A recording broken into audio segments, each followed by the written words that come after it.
Good afternoon. Thank you so much. Welcome to this very special event. We're doing this live courtesy of Banner MD Anderson Cancer Center.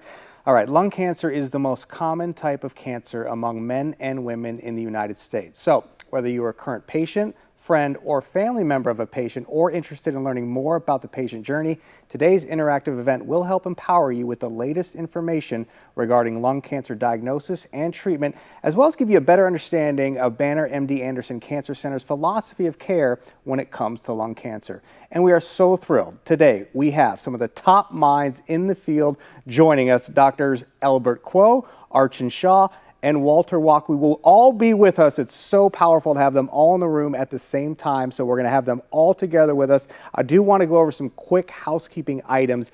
This is a live streaming event. We're doing this live right now, so if the stream goes down at any time or you have connection issues, we do recommend just logging off and logging back on. However, this event will be available to stream and share on demand once the show is over. We'll be bringing our doctors up one at a time to go over some key items related to lung cancer and the patient journey, and then we're going to have this panel discussion with all the doctors. So we do invite you watching at home, if you're watching this live, to submit questions throughout the show using that chat feature on the side of your screen, and we'll try to get some of those questions, we'll try to get as many of those as possible during today's event. So with that being said, let's meet our first doctor.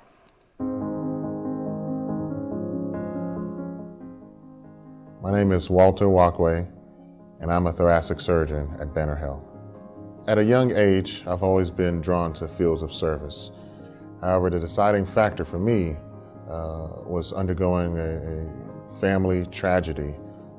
That experience kind of motivated me and forced me to dedicate my life to medicine, to surgery, in hopes of allowing other families, patients, individuals to navigate the process in the medical field and hopefully come with a better outcome. I think the success of a patient-doctor relationship hinges on several things, and I think most people would mention communication, which I would agree is important. However, I think trust is paramount. What I want a patient to say about me to someone else is that he is compassionate.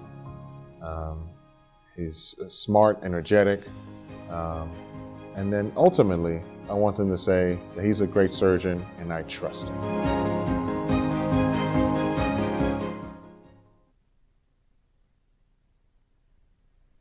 And so excited to have Dr. Wakwe on stage with us. Thanks for being here. Thanks for sharing your story with us. That was great.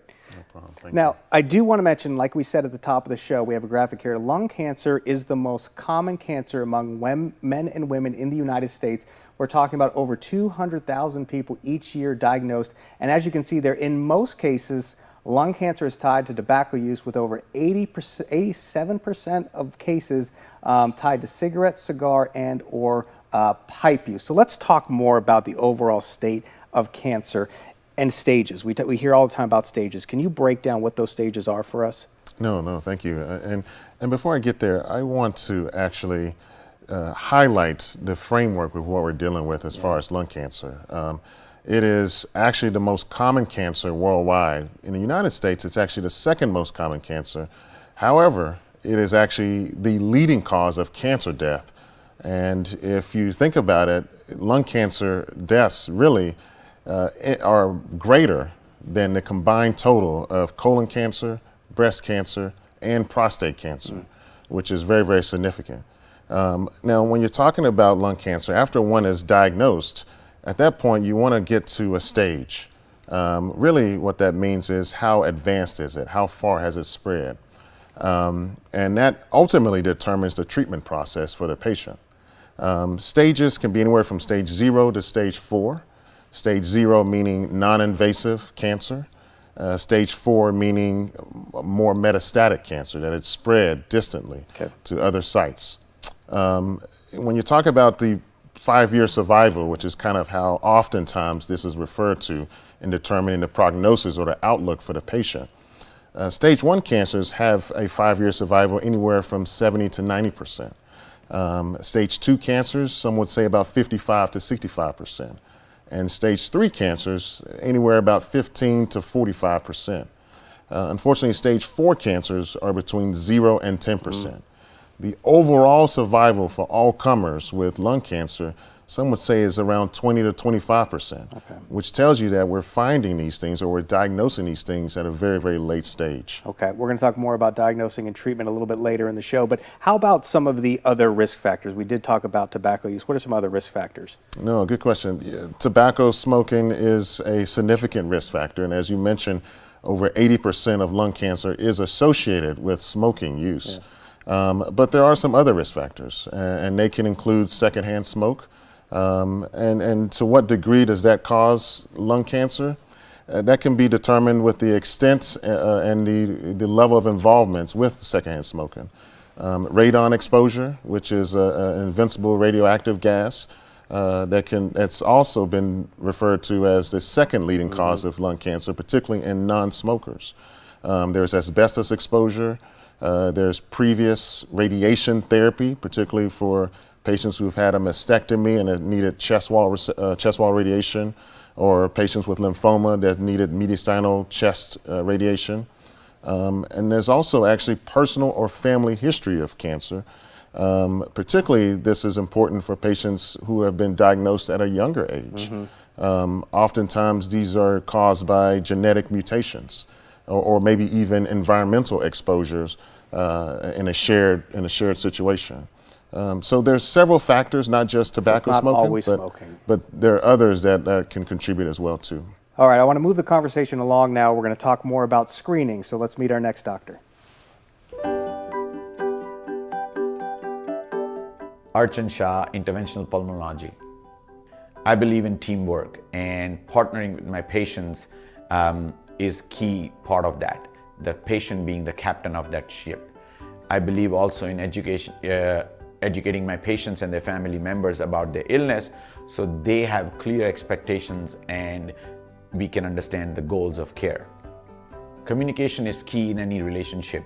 If we do not understand what the patient's needs are, then how can I as a doctor help you take care of it?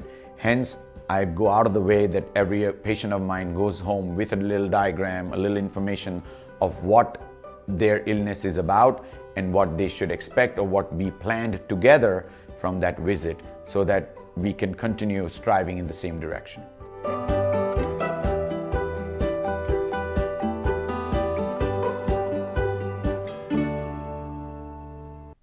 So as you can see, Dr. Shah joining us now on stage. Thanks for being here.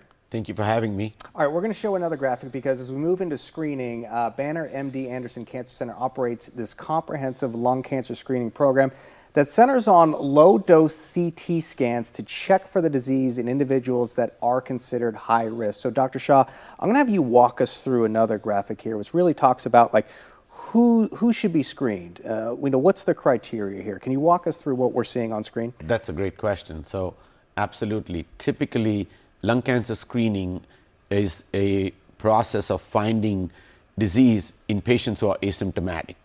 The criteria involved, which are recommended, are individuals who are between the ages of 50 to 77 years of age, who have smoked in the past or are current smokers. But it's not for everybody. Those who have been moderate to heavy smokers. So the way that is calculated is they need to meet criteria of over 20 pack years.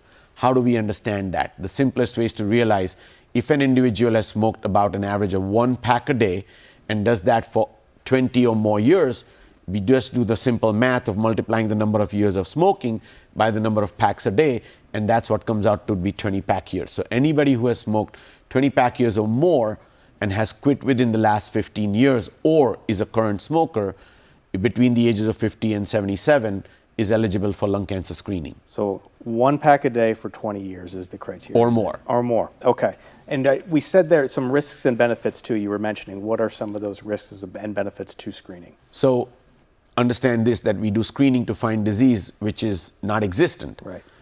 But it's a CT scan and it may find additional findings in the scan, and that's the harm. You can end up finding some coronary artery disease, you can end up finding some other pulmonary function disorders or emphysema which you were never diagnosed with. Sometimes you may find thyroid disorders.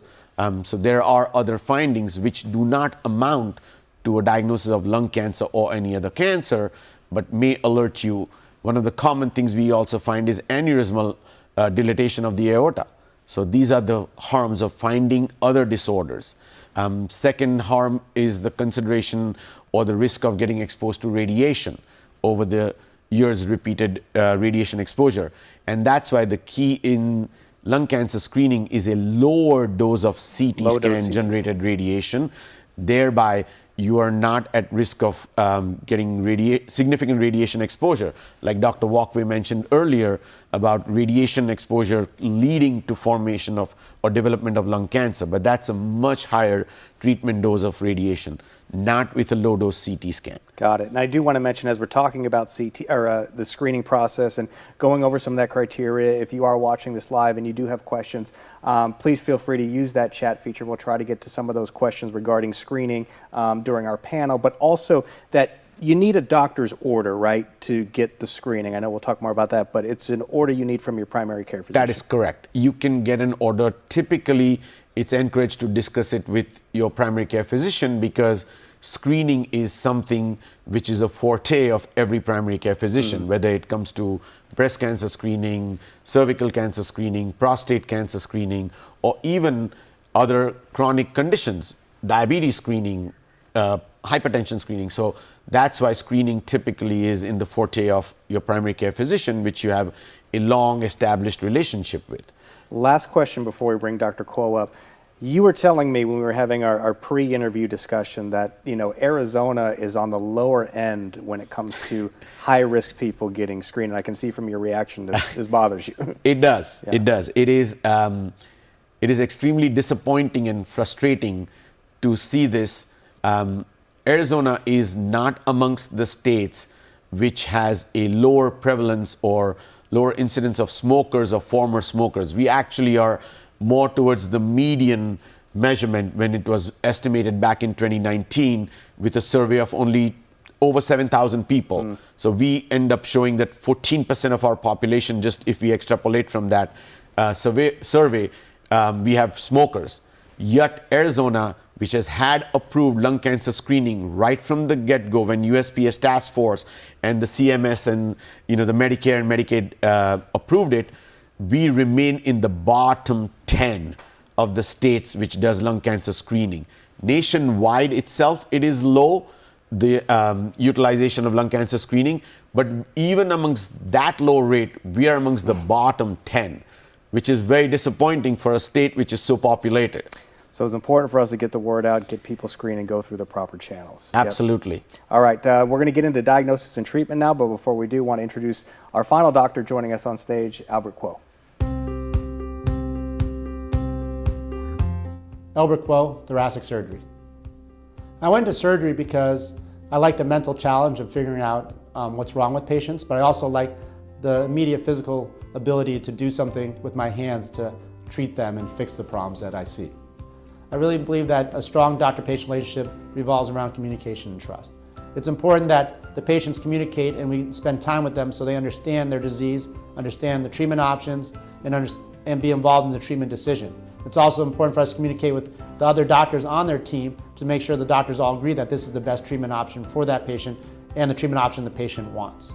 I think with that communication, it develops a trust. And I really believe that taking patients to the operating room is a privilege and something I take very seriously. And I want the patients to have a good trusting relationship with me when we go to the operating room to achieve the best surgical outcomes we can have.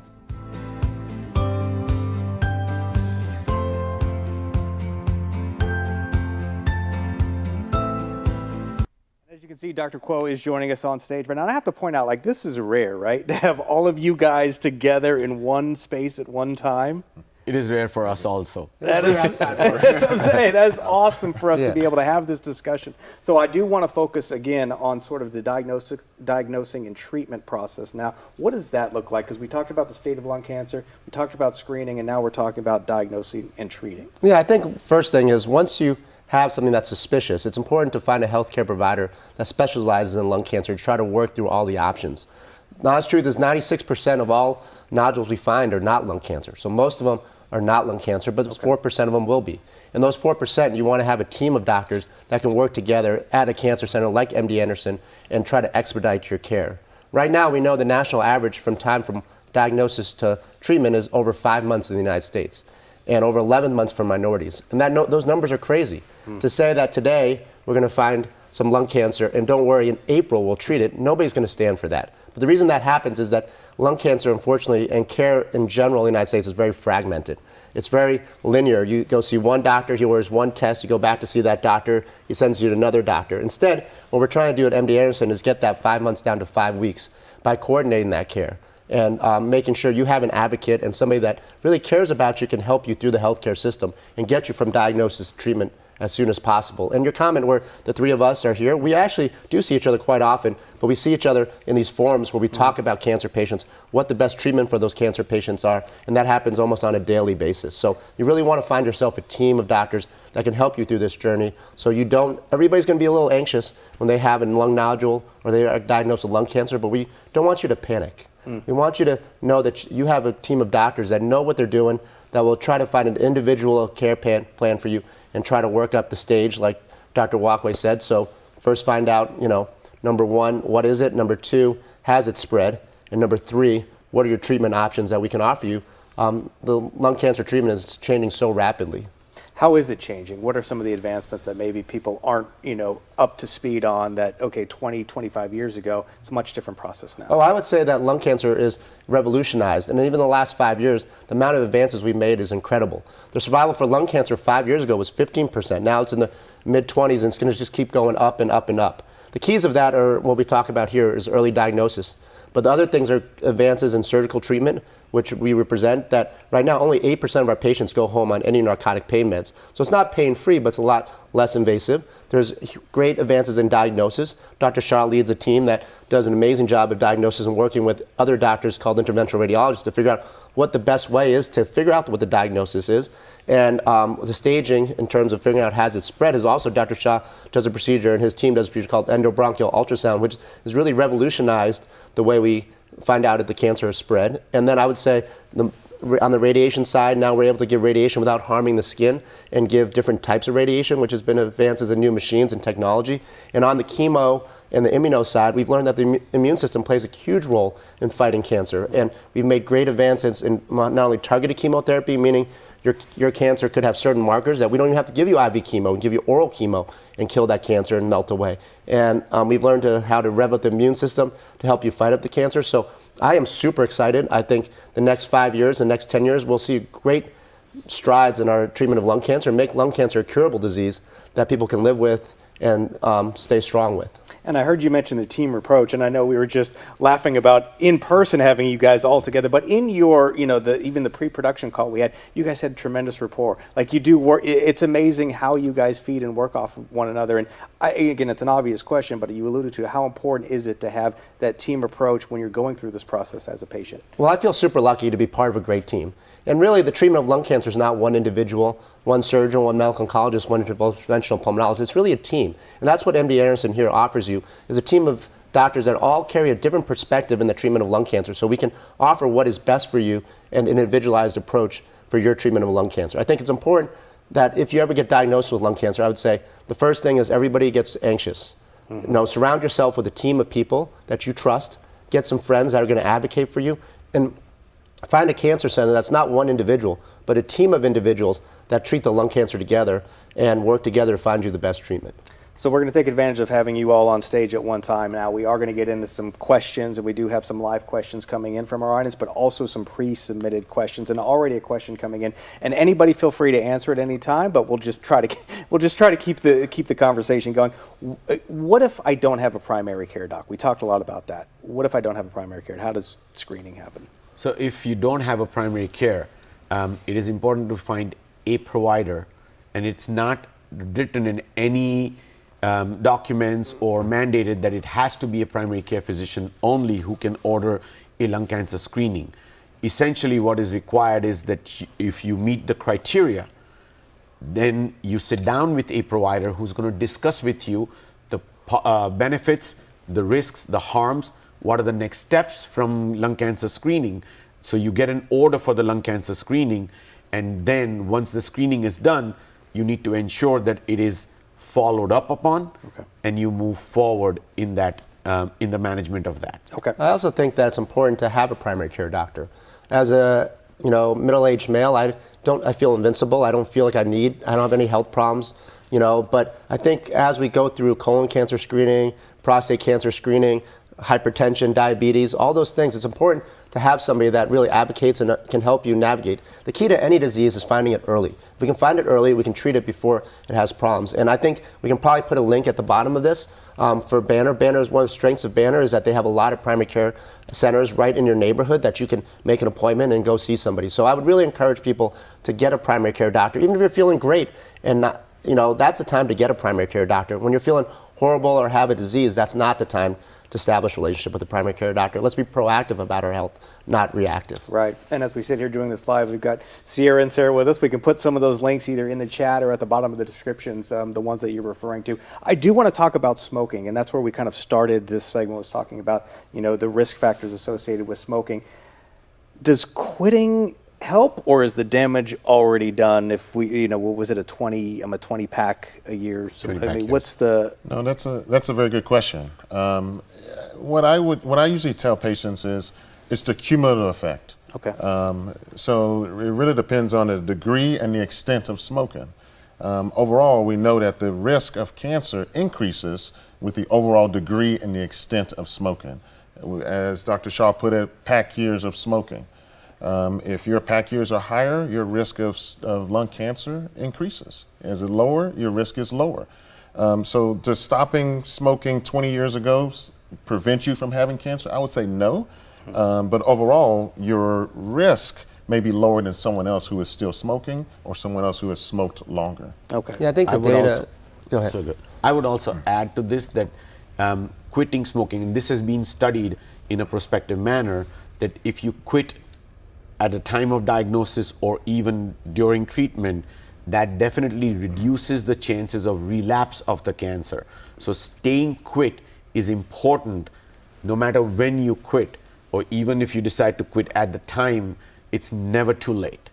It's never too late, because it does affect your immune system, it does affect your outcome and the long-term prognosis. Yeah, I would say that there's some studies out there that show if you quit for over 10 years, you reduce your lung cancer risk by half of somebody who's a current smoker. But smoking, like they have mentioned, has other health effects to your arteries and other things. So the best thing you could do if you want to do something for your health is to quit smoking. Okay, a lot of studies on smoking, cigarettes. Let's talk about e-cigarettes for a minute. What are the risks? Do we know enough about risk factors with e-cigarettes, with vaping? Is there enough data? Do we know, is this a... That's a great question. So e-cigarettes and vaping have both been found to have enough nicotine derivatives, enough heavy metal derivatives, enough formaldehyde containing products, which do become oncogens in the long run. At this current time, we don't have definite linkage, but there is in vitro studies, meaning lab studies, which have shown definite cellular damage to lung tissue and other tissues in the body from vaping. Think about it this way: if you go back 5 decades, everybody was smoking and nobody thought about lung cancer at that time linked to smoking. But from 5 decades ago, if you move back to 3 decades ago, that's when we realized that, hey, there is a definite linkage into this, or we started getting more idea about it. So probably 20 years or earlier than that, we may see a linkage, possible linkage. But again, it's impossible to say that with conviction, right. But it's just extrapolating data from lessons learned from the smoking era that we are using Dr. right Kwai, I now. see you shaking your head. You get the question a lot, I assume. Yeah, I think what Dr. Shah said was spot on. The honest truth is we don't know. Yeah. And I think anything you put in your lungs, pollution, air pollution, radon, anything we do, we know causes some damage to the lungs. And I'm actually excited. I think in the next couple years, we'll have a lot more data, a lot more research. And what took us 20 years, to develop will only take us 5 years to develop now. And then 5 years will take us 1 year. So we're really speeding up our development and our understanding of lung cancer and the treatment of lung cancer. It's an exciting time to treat lung cancer in my mind. So you mentioned that. How about understanding my risk for lung cancer better? And you mentioned some of the other things not associated with tobacco or e-cigarettes. Like, how do I know what my risk is? I'm not a smoker. What are my risk factors? How do I know what my risk factors are? Go ahead. I think what really the first thing is to understand the overall risk. Understanding that tobacco abuse, radon exposure, asbestos exposure, personal or family history, being in an area that's heavily trafficked, roads, air pollution, understanding the overall risk for lung cancer, and then trying to identify which of those risks you may possess. And then once you do, I think having, again, as Dr. Quo mentioned, having a relationship with a primary care physician that can kind of help walk you through those risks and therefore determine whether or not you are someone that needs to have a little more closer follow-up in regards to lung cancer evaluation or even screening and so on and so forth. Okay. I think that things are evolving also. Right now, the government and we use a CT scan, which is an imaging device, to only screen the highest of highest risk patients. But we know, like you said, up to 20% of people that develop lung cancer are non-smokers. So how do we help that population? How do we help the secondhand smoke population? I do think there's a lot of research out there evolving where we can do a blood test or a sputum test or a breath test in your PCP office that will evolve. So I'm very excited to see where the next couple of years and the next screening evolves to, because we know that lung cancer does happen in non-smokers also. So I'm glad you mentioned the CT scan, because there was a question coming in, and you may have addressed this, but just how exactly does a low-dose CT scan work? Like, what does that mean, low-dose CT scan? So typically when you go for an X-ray, you are exposed to radiation. All these imaging is based on radiation exposure, right? CT scans that then came into vogue have a higher amount of radiation that a patient receives compared to an X-ray, right? And so, but we realized over time that in order to pick up or identify smaller nodules, you don't need the conventional amount of radiation that you would require for, say, example, if you're looking for a blood clot in the lungs, then the amount of radiation that the CT scan needs is a lot more compared to a lower dose CT scan. So the idea is to lower the amount of radiation a patient gets exposed to in order to get a good quality study that can be meaningfully interpreted and at the same time prevent excessive radiation to the patient. That's the concept behind the low dose screening. And if you realize that it may not be that the patient may have an abnormal finding the first time they have a CT scan. Low dose CT scanning for lung cancer screening is actually an annual screening that they need to have. So that just like a mammography is done every year, similarly a low dose CT scan for the lung cancer screening is done on an annual basis depending on the findings of the first scan. So if they're going to get repeated scans, there is also a cumulative amount of radiation they're exposed to. So the idea is reduce the amount of radiation with each scan so that their risk of radiation-induced injury to the body is lowered. Okay. And I think it's important as we evolve in this technology that we have an actual meeting every Monday morning at 7:30 where the high-risk patients that we find high-risk nodules are discussed according to national recommendations, but also toward the patient history and what the next step is. So I think it's not just taking a finding, and it's not just, you shouldn't look at it as a test, but instead look at it as you want to be a part of a lung cancer and lung cancer screening program. And that's what MD Anderson can offer you.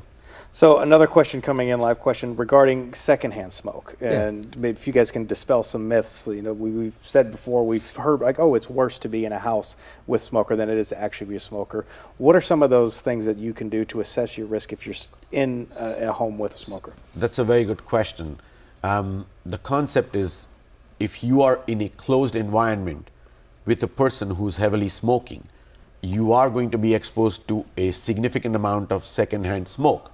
So, number one, if it's a near and dear one that you are associated with, or even at work, it would be a gentle thing to just request them to smoke outside and not indoors, right? Or make sure there's adequate ventilation to reduce the risk of exposure. If possible, and they don't want to adhere to or follow your request, it might be worthwhile moving yourself during that time when the smoking is happening so that you are exposed less to it. Yeah, tough conversations to have. It's a difficult Yes. conversation Yeah. to have, Yeah. absolutely. But it's about taking care, being a close friend or a family. We know secondhand smoke is bad for you. It's clear, we know that. But it's very hard to quantify how much secondhand smoke people have. Okay. So anytime you do a screening, it's a balance between early diagnosis so we can find the treatment and harm to the patient. So I think we're still figuring that out, to be honest with you. And we have some national guidelines. I think it's important what Dr. Shah mentioned earlier is for you to have a conversation with your primary care doctor. We may only have less than 4% of people in Arizona being screened currently that are eligible, but we can change that, and that's easy to change. Right. I would say that's a great opportunity. To go from 4% to 25 to 30 to 40 is easy. To go from 80% to 85% is very hard. Right. So I would say that if people listening today are listening to this in the future, talk to your friend about it. Destigmatize lung cancer. Just have a nice conversation and help them go get screened. Hold their hand while they go through this process so they're not nervous. Because there is a lot of stigma associated with lung cancer and smoking today, and I think we need to fight that. And I do want to remind the audience, this, I think you just said is so important. So if, you're going through this journey or you're the patient or a loved one of a patient, please share this with somebody who, needs to hear what we're talking about here and increasing those numbers because this is a life-saving option. One of the questions that we have is, and you've alluded to it a little bit, can lung cancer be cured? Are we curing lung cancer? Is that the right way to phrase this? I think the word cure is Right. is kind of stuck with a lot of stigma and a lot of interpretation. Can we make lung cancer survival? Absolutely. Can we make lung cancer go away in certain patients? Absolutely. Yeah. But I think we're making great advancements where lung cancer is now survivable, where before it wasn't survivable. And there are some patients that we can cure. There's some patients we can prolong their life and have meaningful quality of life despite having lung cancer. So I think this is where we need to work with a healthcare professional team of doctors and really, it's not just the treatment, but the surveillance after the treatment with a cancer center that's also important for you in this journey. Yeah, I would agree with what Dr. Klo is saying. And I think to answer the question specifically, can lung cancer be cured? I would say yes.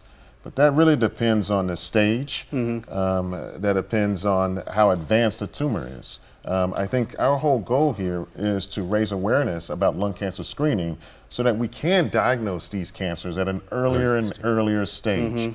Once we're diagnosed at an earlier stage, those tumors are potentially curable. Yeah. We cure cancer all the time, and those are particularly for patients who are early stage cancers.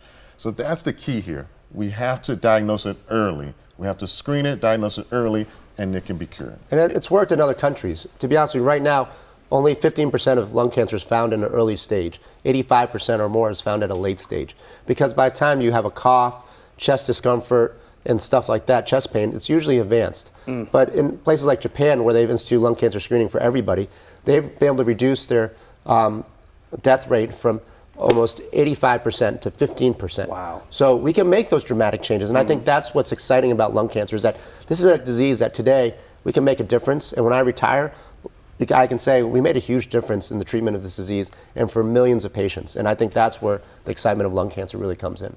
And I just want to echo both of their thoughts. But the important thing to realize is we need to get lung cancer to a situation where we can talk about it as a chronic condition.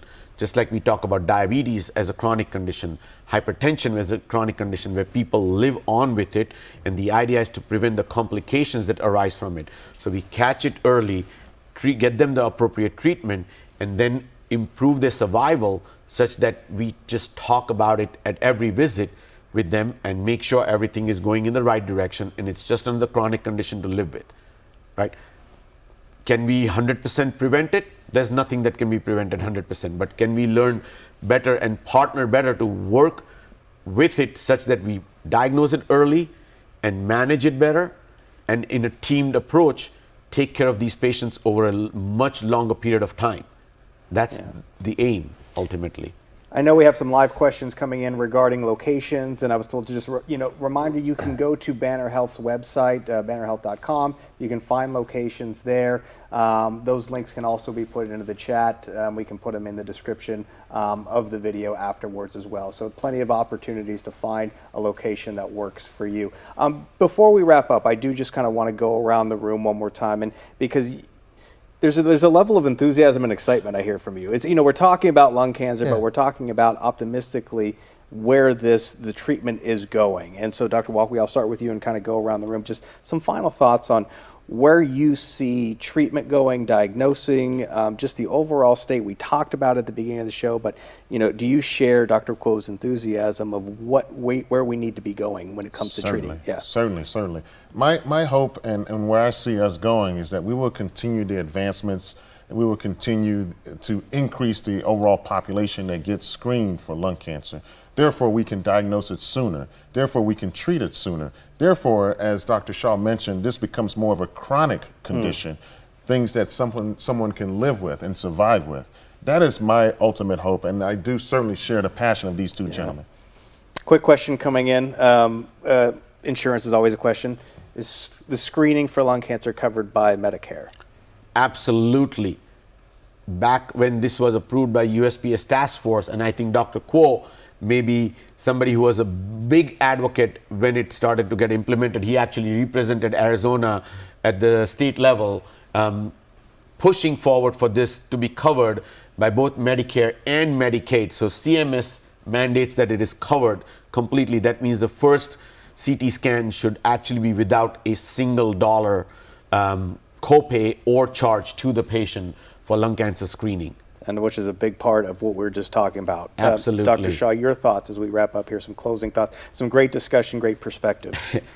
Well, I would, personally, I have lost 2 close family members who were never smokers from lung cancer. And that has not been an easy journey to get my entire family to accept it. So for me, it is a personal and professional battle on a day-to-day basis to diagnose somebody early and get them to treatment, the correct treatment which works for them. Just because we can take out a cancer, it may not be that is the best way to take care of it. Sometimes radiation is the better options. Who knows, down the road we may be just looking at giving them some immunotherapy and, like Dr. Kuo alluded earlier, giving them an oral chemotherapy agent to keep it under control. But the idea is to have those significant family members around with us longer and have a better quality of life. Dr. Kuo, I'll have you wrap us up here. Yeah, I would say if you're listening to this webinar, I would say there's 3 things I want you to walk away with. Number 1, don't be afraid. It's normal to be anxious, but don't be afraid of lung cancer. It's something that we can handle, and that's something we can beat. Number 2, I would say, is have a conversation with your friends. The way to change our screening rate from 4% to 35% is to encourage more people to get screened and go help somebody or help yourself to get screened, because that's what you can do for your health. And the third thing I would say is that if you are found to have lung cancer, which is unfortunate, get yourself a good team, like Banner MD Anderson or any cancer center that you feel comfortable with, of a team of doctors that can guide you through this journey so it's not 5 months and it's down to 5 weeks. And we can get you from diagnosis to treatment as soon as possible. So those would be the 3 takeaways I would want somebody who's listening to this to walk away with. Well, doctors, I want to thank you so much. We do want to remind everybody the importance of getting screened. In the process, though, you do need to get an order from a doctor right prior to setting up that appointment for getting screening. Dr. Kuo, Dr. Shah, Dr. Walkley, thank you so much. This has been so empowering, so powerful, educational. We want to remind everybody, too, that this will be available to stream and share with those who will find the information valuable and, again, potentially life-saving. So please use the link after the show. Share with those that will find this information valuable. Thank you guys so much, and we thank you all for watching, and we'll see you next time. Thank you for having us. Thanks, Sarah. Thanks for having us. We'll see you.